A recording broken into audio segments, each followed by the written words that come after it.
Okusinziira ku babaka kakiiko kano, waaliwo obulagajjavu naddala mu kuva mu bitongole ebyokwerinda, wadde ng'embeera eyali etandise okweyoleka mu kitundu kino yali eraga nti ekiseera kyonna embeera yandisajjuka. Enjuyi zombi abasongola n'abakonjo bakkiriza nti poliisi ne bannabo ab'ebyokwerinda tebabaddeewo, babadde baleetebwa buleetebwa nga waguddewo ensonga. Absolutely. We need to have permanent police and army in the Rwenzori region. It's a very sensitive Rwenzori region. It's on the border with a lawless country that's massively in need of help. That's the Congo.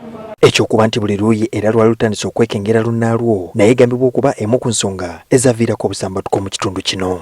Ba Royal Guards abo abaatendekebwa okukuuma omusinga babadde bamanyi nti no poliisi ebayigganya ng'ate nabo bagamba balina okwerwanako. Ye akuuma namulondo y'obusongola mu kiseera kino ngono Ndhahura Imara bw'abadde agasimbaganye n'ababaka abali mu kwekennenya embeera eri mu kitundu kya Rwenzori ategeezezza ng'ekiseera bwe kituuse ebyobufuzi okuggibwa mu nsonga z'obukulembeze obw'ensikirano okusobola okwewala ebyo ebizze birabikako mu bitundu ebitali bimu.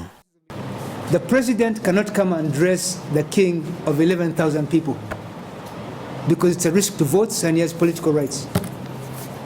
I don't know what we're going to do about it, but the parliament needs to set clear terms saying we have gazetted such and such a kingdom and they are allowed and entitled to be treated equally. If you're giving guards to other people, give them guards also.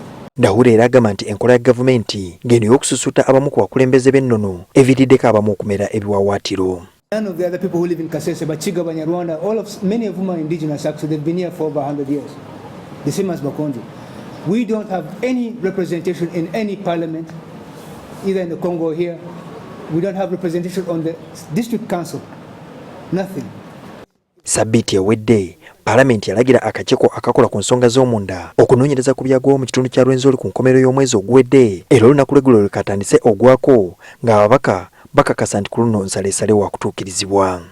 Ng'akakiiko musobola okufulumya alipoota eyawamu naye n'omutagifulumya omuntu kino mwasobola okufulumya ki alipoota ye minority report. Nze mbakakasa tugambe by 20th ejja kuba efulumye oba zijja kuba zifulumye. Tusuubira okutuukira ddala ku ntikko y'obuyinza mu ggwanga muno eri president tulabe nti n'ekintu kino ekibadde Kasese tikiba bwe kiti.